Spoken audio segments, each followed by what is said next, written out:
নমস্কার বন্ধুরা, আশা করি সকলেই খুব ভালো আছেন।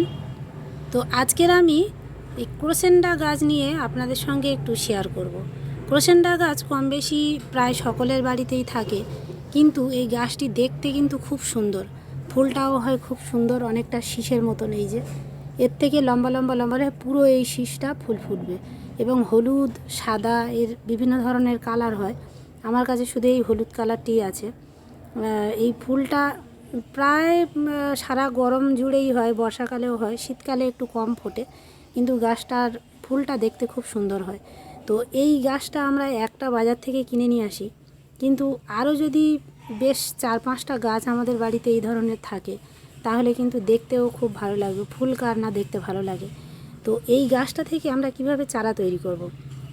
গত বছর বর্ষায় আমি ভাবলাম দেখি অনেক গাছের তো ডাল কেটে চারা তৈরি করা যায়, তো এইটার যদি আমি ডাল কেটে একটুখানি মাটিতে লাগিয়ে দিই, দেখি না হয় কি না।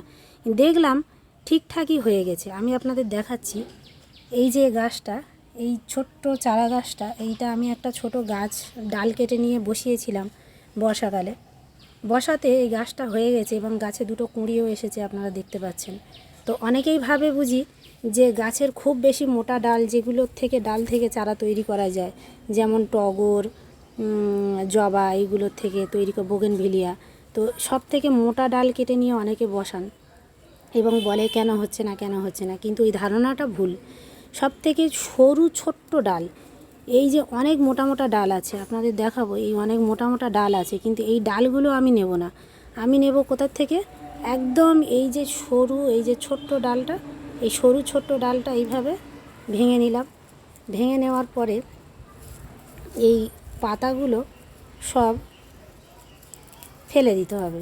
পাতাগুলো এইভাবে সব ফেলে দিলাম। আমি এক হাতে মোবাইলটা ধরে আছি বলে আমি ভালোভাবে দেখাতে পারছি না।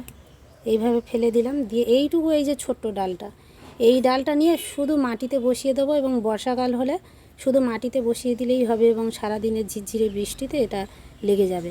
কিন্তু গ্রীষ্মকালে যদি আপনারা এই চারাটা তৈরি করতে চান, তাহলে কিন্তু এটা মাটিতে বসিয়ে দিয়ে, মাটি বলতে একটা ছোট্ট টবে, আমি যেমন এইটা একটা ছোট্ট টবে আমি বসিয়েছিলাম, ছোট্ট একটা টবে লাগিয়ে দেবেন। দেওয়ার পর সেটা ছায়াযুক্ত স্থানে রেখে দেবেন এবং প্রতিদিন কিন্তু গাছটাতে, মানে এই যে ছোট্ট ডালটাতে জল দিতে হবে। গাছের গোড়াটা যেন ভেজা ভেজা থাকে, তাহলেই দেখবেন মাসখানেকের মধ্যে এই ডালটা থেকে নতুন পাতা গজিয়েছে এবং ডালটা খুব সহজেই লেগে গেছে। কিছুই করতে হবে না, কোনো রুট হরমোন দেওয়ার দরকার নেই, কিচ্ছু দেওয়ার দরকার নেই, গাছটা এমনিই লেগে যাবে। তো বন্ধুরা, আপনারাও আপনাদের বাড়িতে একটা ক্রোসেন্ডা গাছ থেকে অনেক অনেক অনেক ক্রোসেন্ডা গাছ তৈরি করুন। সুস্থ থাকুন, ভালো থাকুন, গাছ লাগান, প্রাণ বাঁচান।